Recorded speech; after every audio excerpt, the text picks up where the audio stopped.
Hello, and welcome to this week's Behind the Poem story. So this week I put up the poll on Monday as usual, and I got a few responses. The first response is the one that I'm going to go with today because it's the one that was selected. About the poem called Commute. And this poem falls towards the end of the collection and is one that I wrote within the last couple of years. Last year, I was working a teaching job in a place that was an hour and a half away from where I live. It was still within the boundary of London, but it was like the complete opposite end. And so in order to get the correct sequence of trains that would get me there on time, I had to leave my house just before 6 o'clock in the morning. Anyone who actually knows me personally knows that I am not a morning person. And so leaving before dawn in the winter, especially when it's still dark out, is dicey at best. I'm only half awake by the time I got halfway through my commute. So the poem is based on this experience of doing an entire academic year of this commute, of leaving before dawn and getting back long after sunset, depending on the time of year.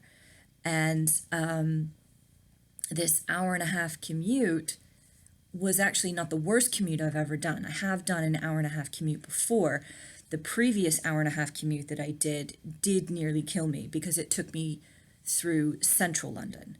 And it meant a train and then the tube and then another train to get across to where I needed to be.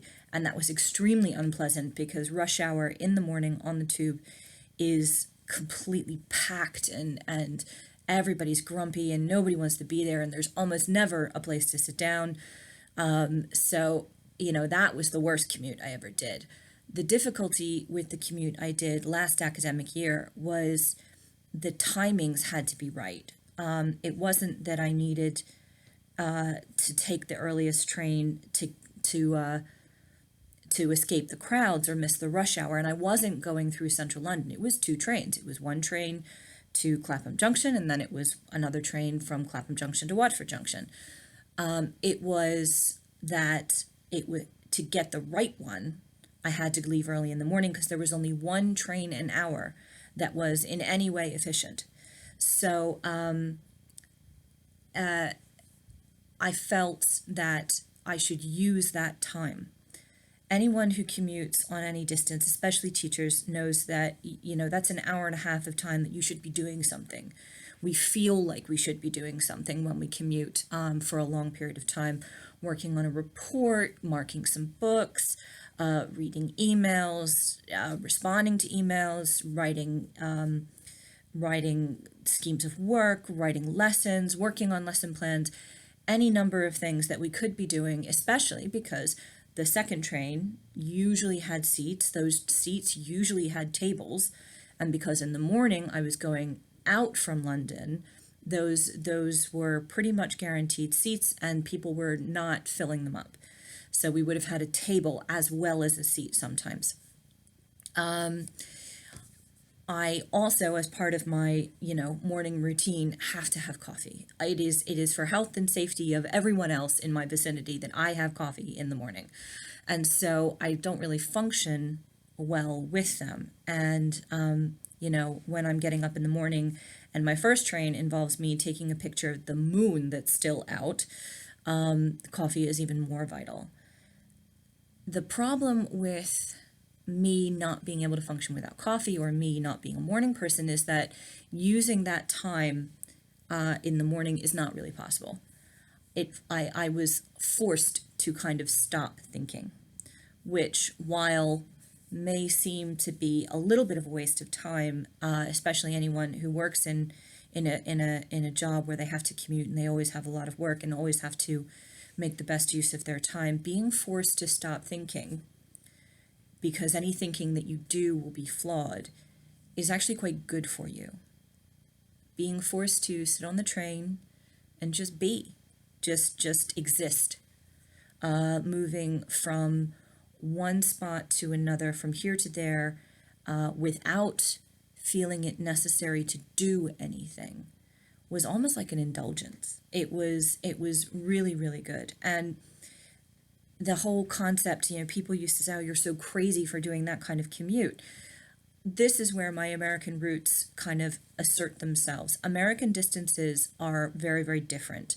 If you work a professional job, you usually drive because there's not as much public transport in the US, but when you do take public transport or when you do a long commute, then American distances versus British distances take on a different meaning.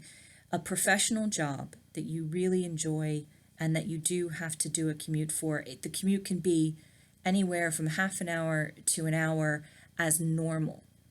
Now, the shortest commute I've ever done is half an hour, and I love it, but an hour and a half for a job you really love is not unheard of, is not unrealistic, it's not ideal, but it's, in American distances, it's not a problem.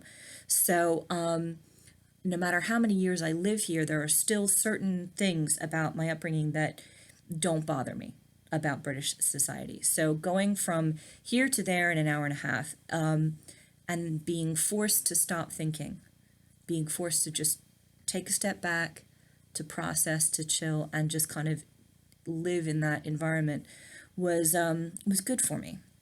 So this is kind of an ironic poem to be doing today because we all haven't been commuting. I haven't been commuting in about 3 months, a little over 3 months now. So the irony is that I will be going back to commuting on Monday because I, like many teachers, I'm going back to school, and we're going to be helping our students as best we can to reach the end of this particular completely strange academic year by supporting them as best we can in these unusual circumstances. So I'm going back to my commute on Monday. I'm kind of looking forward to it. We've all stopped and stood still for 3 months, and that has the same effect that my long commute did last year, about making me stop, making me think, giving me time to do the things that I always say, oh, I would do X and I would do Y if I had, more time. We all are starting to move again. Some of us are moving back to work. Some of us are moving to ease the quarantine restrictions, but we do still need to give ourselves permission to stop more often than we used to. One thing I think people have discovered is that they miss their job. They miss working with the people that they work with. They miss hanging out with friends. They miss going out to dinner. They miss many different things about the life that we had before quarantine. But even though we start moving again, and even we may have another spike, and we may have to go back into another lockdown. But I hope that we remember in all of this to give ourselves permission to stop and enjoy. The time I spent on that second train early in the morning, where dawn happened many times while I was on that train, gliding across the Thames from one part of London to the next, it was beautiful. And I never would have noticed if I had my head buried in my emails or my head buried in my marking. The beauty of the moment is something that we don't often take advantage of. And as we commute, it's important that we do.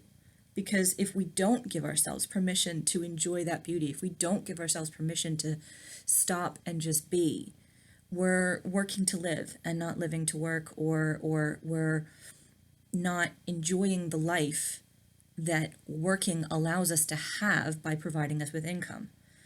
The fourth verse in the poem, Commute, is the core idea that I realized as I watched the beauty of the fog-covered Thames, as I watched the beauty of sunrise from the train window.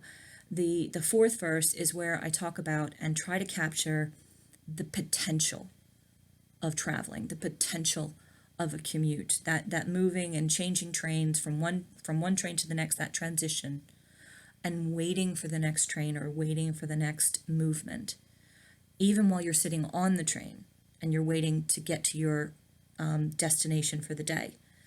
The potential of the day hasn't happened yet. The potential for your work, the potential for your experience hasn't happened yet. And you don't know whether it's going to be a good day or a bad day. You don't know whether it's going to be a full day or a productive day. It's all unknown. So the potential that the day has during your commute, the potential that your night has for your commute home, was the kind of the core I tried to capture with this poem about commuting. So as we all kind of go back to our commutes, please take your head out of your work, take your head out of the newspaper every now and again. Look out the train window and just give yourself permission to be during your commute.